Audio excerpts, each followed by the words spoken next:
Hello everyone, welcome back to my YouTube channel. आज की class में मैं आपको रिवीजन करवाने वाली हूं जो कुमार गौरव सर द्वारा ब्रह्मास्त्र बेस शुरू किया गया है जीके जीएस के लिए। तो इसमें जो बायोलॉजी की थर्ड क्लास हुई है 3 अगस्त को, इसका मैं आपको हैंड रिटन नोट्स के माध्यम से रिवीजन करवाऊंगी। तो आप इस क्लास को ज्यादा से ज्यादा शेयर कर दीजिएगा। तो चलिए शुरू करते हैं आज की अपनी इंपोर्टेंट क्लास। तो देखिए आज का फर्स्ट पॉइंट है माइटोप्लास्ट। तो माइटोप्लास्ट किसे कहा जाता है? तो जो बाहरी झिल्ली रहित माइटोकॉन्ड्रिया होता है उसे माइटोप्लास्ट कहा जाता है। आपको पता है कि जो माइटोकॉन्ड्रिया है ये दोहरी झिल्ली युक्त होता है, और अगर इसकी जो बाहरी झिल्ली है इसको हटा दिया जाए तो इसे माइटोप्लास्ट कहा जाता है। इसके बाद देखिए नेक्स्ट है लाइसोसोम।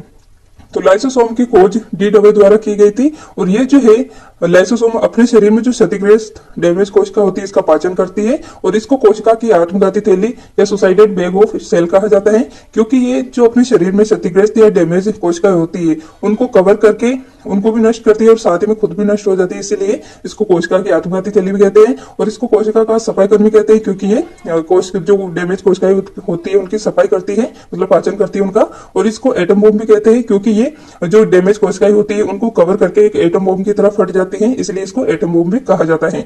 फिर देखिए अंतःप्रदैवी जालिका जो एंडोप्लाज्मिक रेटिकुलम है, इसकी खोज पोर्टर ने की थी, और इसको परिवहन अंग कहा जाता है क्योंकि ये पूरी कोशिका के अंदर फैला हुआ रहता है। इसके बाद देखिए परिवहन अंग जो ट्रांसपोर्ट ऑर्गन है, इसमें दो प्रकार की यार होती है, एक तो होती है स्मूथ चिकनी और एक होती है रफ खुरदरी।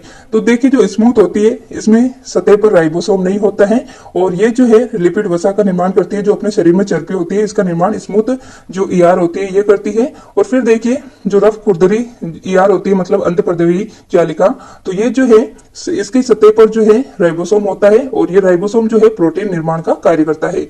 इसके बाद देखिए राइबोसोम। तो राइबोसोम जो है इसको कोशिका का सबसे छोटा कोशिकांग कहते हैं, और क्या है ये कोशिका का सबसे छोटा कोशिकांग है, सबसे स्मॉलेस्ट।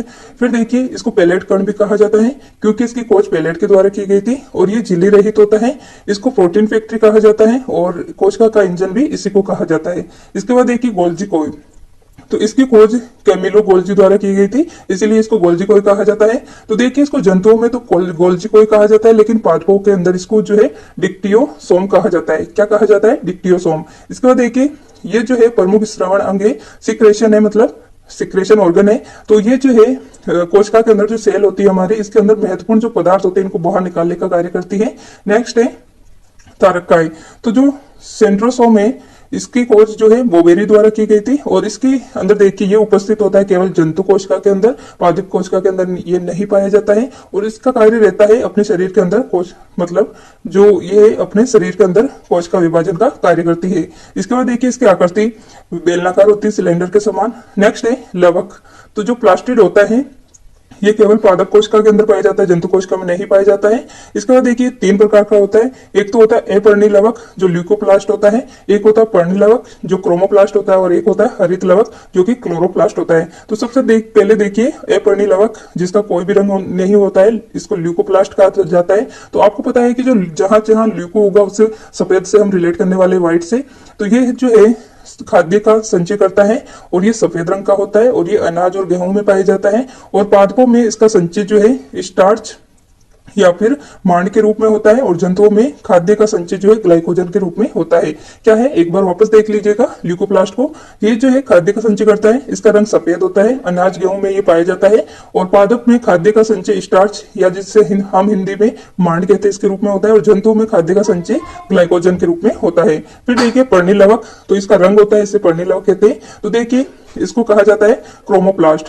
तो देखिए जो टमाटर है इसका लाल रंग लाइकोपिन के कारण होता है, गाजर का नारंगी रंग ये बीटा कैरोटीन के कारण होता है, पीलिया का पीला रंग तो ये जो बिलीरुबिन होती है इसके कारण होता है, और मूत्र जो अपना यूरिन होता है, यूरिन इसका पीला रंग यूरोक्रोम वर्णक के कारण होता है। लास्ट है इसका हरित लवक जो क्लोरोप्लास्ट है, ये इसका इंपॉर्टेंट भाग है। तो देखिए इसमें प्रणहरित क्लोरोफिल पाया जाता है। तो देखिए इसको स्पेशली हेडिंग डाल के लिखिएगा कि जो हरित लवक है क्लोरोप्लास्ट, इसमें प्रणहरित पाया जाता है क्लोरोफिल, और इसी के अंदर एक धातु होती है जो होती है मैग्नीशियम धातु। बहुत बार एग्जाम में पूछा गया है कि हरित लवक जो क्लोरोप्लास्ट होता है इसके अंदर कौन सी धातु पाई जाती है, तो ये पाई जाती है मैग्नीशियम धातु। फिर देखिए इसको पादपों में रसोई घर कहते हैं, क्योंकि इसमें भोजन का निर्माण होता है। किसके द्वारा? तो प्रकाश संश्लेषण की प्रक्रिया द्वारा। इसके बाद देखिए नोट लगा के लिखिएगा कि पौधों में भोजन का निर्माण जो है देखिए पौधों में भोजन निर्माण की प्रक्रिया प्रकाश संश्लेषण द्वारा हरित लवक क्लोरोप्लास्ट में जो है संपन्न होती है। नेक्स्ट है एक स्ट्रक्चर आप इजीली याद रख लीजिएगा। सबसे पहले होता है अपना शरीर मनुष्य, इसमें होती है कोशिका, के अंदर पाया जाता है केंद्रक, केंद्रक में बहुत सारे गुणसूत्र होते हैं और गुणसूत्र के अंदर पाया जाता है एक तो डीएनए और एक पाई जाती है हिस्टोन प्रोटीन। एग्जाम में पूछा जाता है कि हिस्टोन प्रोटीन जो गुणसूत्र है इसमें कौन सी प्रोटीन पाई जाती है, तो हिस्टोन प्रोटीन पाई जाती है। तो देखिए इसके बाद देखिए डीएनए, इसका एक खंड होता है जीन, तो ये आप इसे अच्छे से याद रख लेना। इसके बाद देखिए प्रकाश संश्लेषण की अभिक्रिया को अपन प्रैक्टिकली समझते हैं। तो देखिए एक तो इसमें इनपुट होती है कार्बन डाइऑक्साइड और जो पेड़ है इसकी जड़ से इनपुट होता है जल, जिसे हम H2O कहते हैं।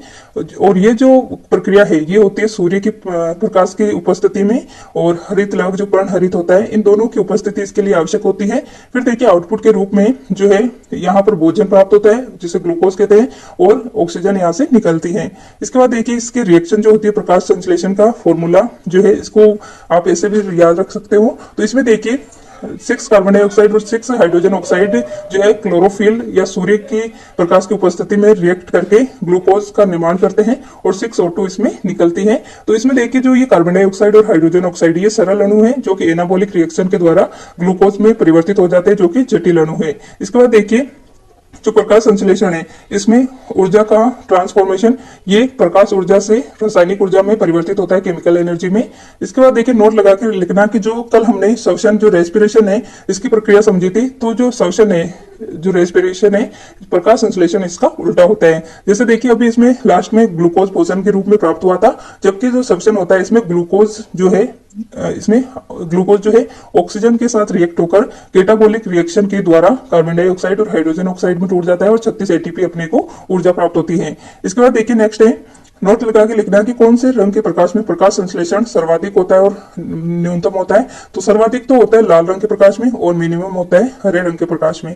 नेक्स्ट है स्वयंपोषी। तो स्वयंपोषी जो अपना भोजन स्वयं बनाते हैं, जैसे एग्जाम्पल के तौर पे देखिए पौधे जो प्लांट होते हैं ये प्रकाश संश्लेषण की प्रक्रिया द्वारा अपना भोजन स्वयं तैयार करते हैं। जबकि जो विषमपोषी होते हैं जो दूसरों पर निर्भर होते हैं, जैसे एग्जाम्पल पर देखिए कि मनुष्य जो है ये दूसरों पर डिपेंड होता है।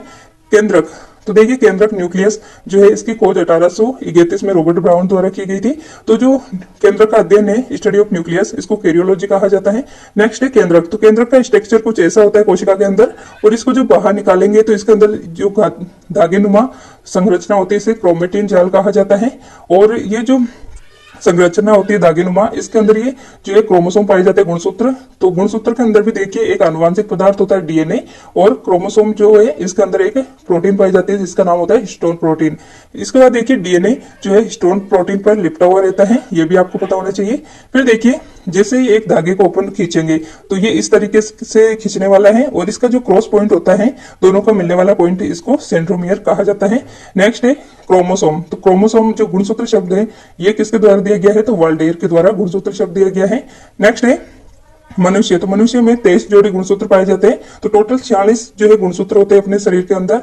तो इसमें देखिए दो प्रकार के होते हैं, एक तो होते हैं ऑटोसोम कायिक गुणसूत्र और एक होता है सेक्स क्रोमोसोम जिसे एलोसोम कहा जाता है। तो हमारे शरीर में 22 जोड़ी गुणसूत्र होते हैं जो कि 44 गुणसूत्र हो जाते हैं। और इसके बाद देखिए एक होता है एलोसोम जो सेक्स क्रोमोसोम है, इसके 1 जोड़ी गुणसूत्र होते हैं और 2 गुणसूत्र इसमें पाए जाते हैं।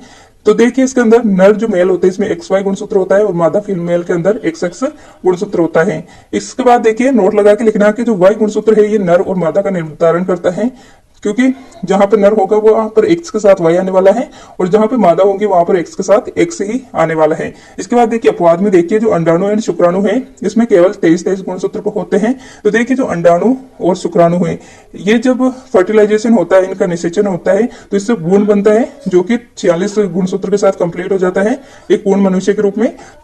इसके बाद देखिए अगर इसमें मेल होगा या फीमेल होगा तो ये निर्धारित किया जाएगा Y गुणसूत्र के द्वारा।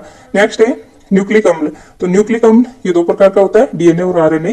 तो डीएनए मतलब डीऑक्सीराइबोस न्यूक्लिक अम्ल, और ये अधिकांश जीवों में आनुवांशिक पदार्थ होता है। और जो आरएनए है राइबोस न्यूक्लिक अम्ल ये रेट्रोवायरस में पाया जाता है। रेट्रोवायरस के अंदर जो है आनुवांशिक पदार्थ होता है। जो एड्स है इसका वायरस होता है HIV, इसके अंदर जो है ये आरएनए एक आनुवांशिक पदार्थ के रूप में पाया जाता है। तो ये थी आज की अपनी क्लास। आई होप आपको ये क्लास पसंद आई होगी। अगर आपको ये क्लास अच्छी लगी है तो इसे ज्यादा से ज्यादा शेयर कीजिएगा, लाइक करना और कमेंट करके बताना आपको ये क्लास कैसी लगी है। और आपको जो है इस जो ब्रह्मास्त्र बैच है इसका पूरा रिवीजन यहाँ पर करवाया जा रहा है, तो आप इस चैनल को सब्सक्राइब करके बेल आइकन को प्रेस कर लीजिएगा, आपको डेली जो है इसका रिवीजन मिल जाएगा। तो मिलते हैं नेक्स्ट क्लास में। और इस क्लास की पीडीएफ जो है आपको मेरे टेलीग्राम चैनल पर प्रोवाइड करवा दी जाएगी। मैं टेलीग्राम चैनल का लिंक कमेंट बॉक्स में पिन कर दूंगी, वहां से जाके आप ज्वाइन करके इसकी पीडीएफ डाउनलोड कर लेना। तो मिलते हैं नेक्स्ट क्लास में। क्लास देखने के लिए थैंक यू।